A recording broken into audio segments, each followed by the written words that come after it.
How much does it cost to run a Turo car rental business? Today, I'm going to be discussing all the costs that it takes to run a successful Turo business. So, if you don't know, I've had a Turo rental car business for a year now, and I like to be transparent with these kind of things because a lot of people don't really give you the ins and outs and just everything about running a successful Turo business. Okay, so like I mentioned, I've been doing it for about a year, and there's been all kind of situations that I've dealt with that I want to share with you guys to help you guys out. Because if you've watched my content before on Turo, you'll see that I'm always transparent. I'm always honest with you guys. So today, that's what I'm going to be doing. Now, I'm so sorry for the sound because I don't have my mic that I typically use. So I just thought I'd make this video because I didn't want to let you guys down.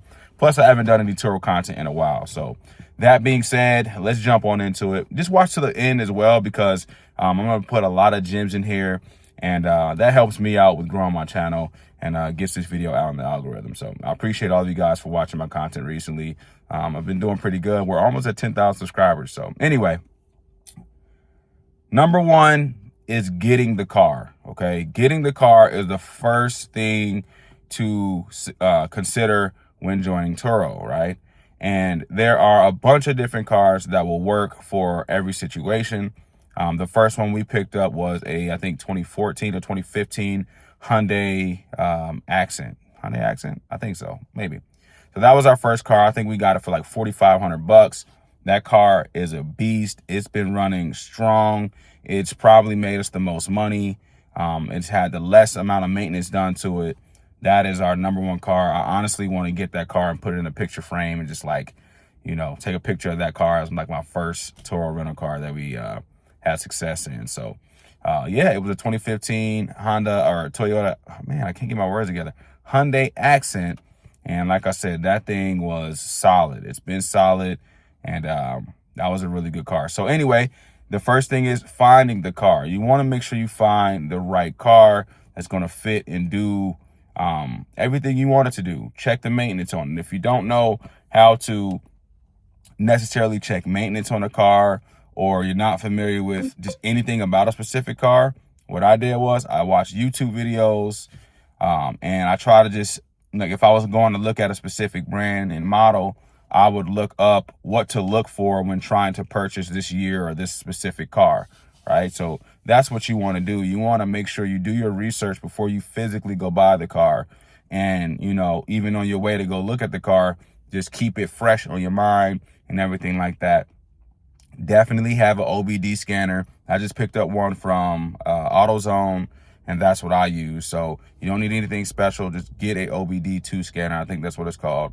You're going to need that for sure, so you can run codes and make sure there's no just severe codes that pop up. Because a lot of times what will happen is you get an OBD scanner, or let's say you don't have one, you go look at the car, they cleared all the codes, so there is no check engine light or anything showing, but you drive it for a little bit, and then you actually see that there are codes that pop up. So definitely want to make sure you get a OBD2 scanner to make sure you're, making sure there's no codes there or anything like that. So you want to check the car twice. When you first get there, start it up, plug it in, make sure there's no codes, drive it for a little bit, and then do it again so you can make sure there are no codes still. All right. So just some food for thought for you guys.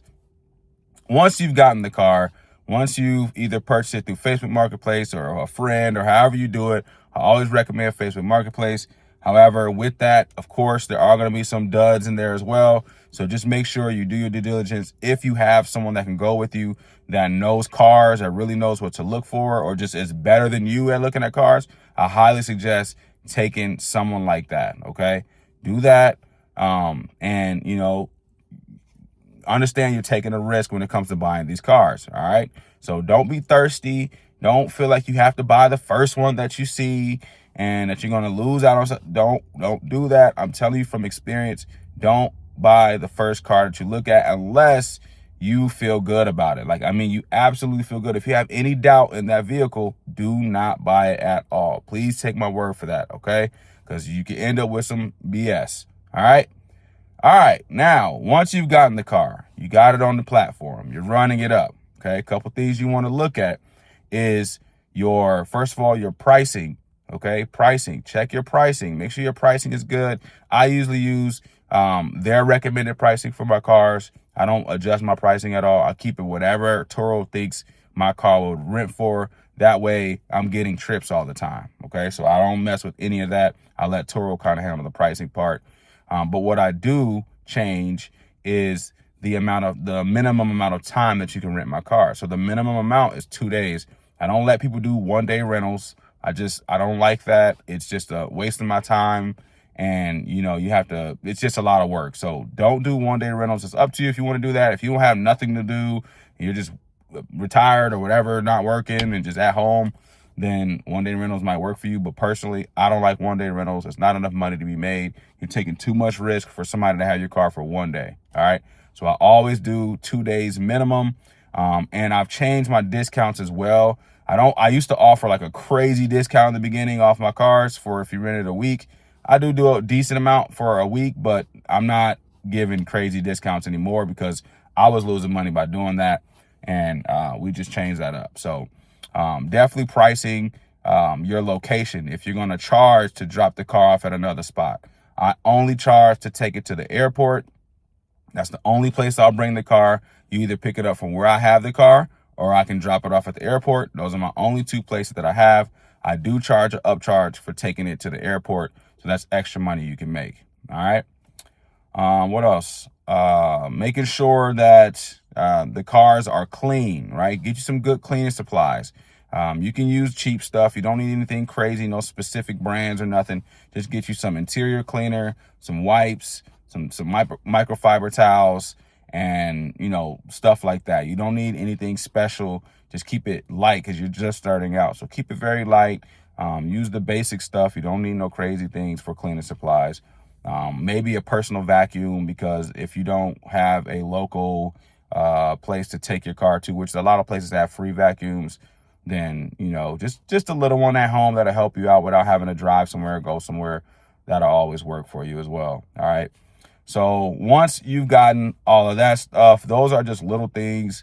OBD scanner, a tracker as well. You definitely want to make sure you have a tracker. I recommend Bouncy. It's $90 and you do pay for the service monthly. I think it's $10 or $11 a month. Definitely worth it. You can track your cars in case something goes wrong. All right. So those are my highly suggested just things that I know you're going to need when it comes to owning a Turo rental car. All right. After that, let's talk about maintenance. All right. Because a lot of people want to know about what is the charges and stuff like that to keep the car in good condition and running good and everything. So number one, tires and oil changes. You definitely want to make sure you're staying up on those two things. I get an oil change as soon as it needs one. I'm getting an oil change done, because you got to remember these cars are getting driven a lot. They're running up miles a lot. So you want to make sure that you're getting the proper oil changes and just keep fresh tires. When we get a new car, we just put brand new tires on them, whether it needs it or not. Unless the tread is just really, really, really good, then we don't bother. But we get new tires no matter what on our cars. We just don't want to take a chance of anything being wrong or just something. We don't want to do that. Always new tires, always oil change. Make sure you're staying up on those things. Those are very, very, very important. And you don't want to make sure you miss out on those, because I'm telling you, you don't want your car to be in a bad situation because you didn't get the oil change done. All right. So we've had it happen, and it's not fun. You don't want to deal with that. I'm telling you right now. Personally, I just take mine to Walmart. If you're not a Walmart fan, find whoever you are comfortable with taking your car there, get it done there. Okay. I use Walmart for my tires and I use Walmart for my oil changes. It's the most affordable option. So I use that personally. So don't need anything special unless you are just that type of person, then it is what it is. Okay. Now, everything else, meaning if something goes wrong with your brakes, or maybe it's some engine work, transmission work, stuff like that, you want to make sure you have a proper mechanic that can get things done in a timely manner, first of all, and that isn't too pricey. Okay. Now, what I will say is you get what you pay for at the end of the day. So I'm not suggesting to get someone that is expensive, but I am going to say get someone that's like right in that middle spot of they're not cheap, but they're not expensive. They'll work with you, right? And build a relationship with your mechanic, because the better the relationship you have, maybe he'll offer better discount because you're continuously bringing business his way and stuff like that. So we've had to spend quite a bit of money just this year in maintenance. What's crazy is last year we didn't spend a lot of money on maintenance at all, just very basic tires, oil changes, stuff like that. This year we've spent a lot of money in maintenance. I mean, a lot. Probably anywhere between 6 to 8 grand between all of our cars and just maintenance alone. So for example, this Lincoln, I think we've spent $1,300 to $1,400 in just maintenance alone on just this car. We had to get the struts done and some other things, some strut stuff. I don't know all about that, so I'm sorry. But we had to get some struts done, and that was pretty expensive. I won't lie about that. But so far, that's been the only major maintenance that we've had to do to the Lincoln, okay? 13 to 1400, I think, is what we spent on just fixing the struts and etc. on this car. And now this car runs very, very smooth. I really love this Lincoln. Like, this is my baby right here. And then as of in our Hyundai, which was our first car we've gotten, I think overall we maybe spent like 2 grand. And like I said, that's the first car we've had and just maintenance, maybe like 1,500, somewhere around there. And then we have a Kia Sorento. I know we've put quite a bit of money into that. I want to say anywhere, probably 2 grand, to be honest with you.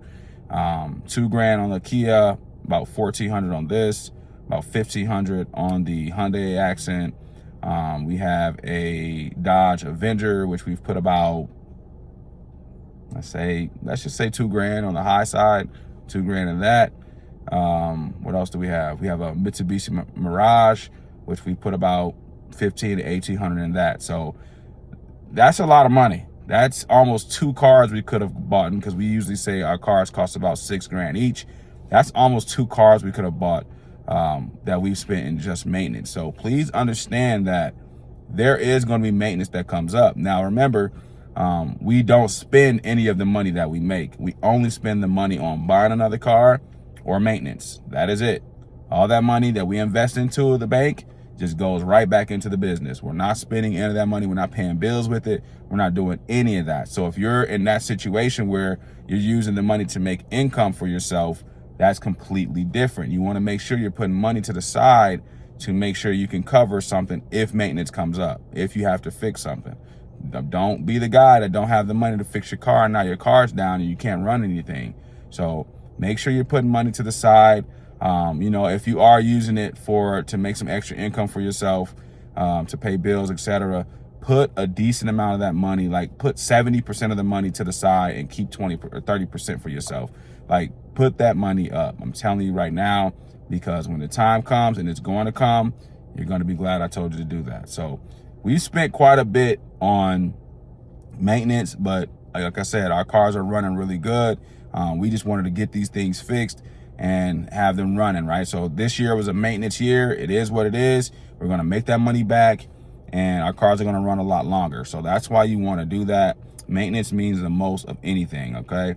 But that's really it, man. That's what I would say the breakdown is for maintenance, pretty much getting everything set up.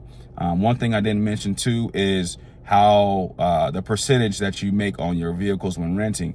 We have ours at the 70% mark. I think there's a 70, I want to say 80 and a 90. I think those are the 3 options now. We do 70 just because from 70 to 80, the 10% difference, it's not that crazy.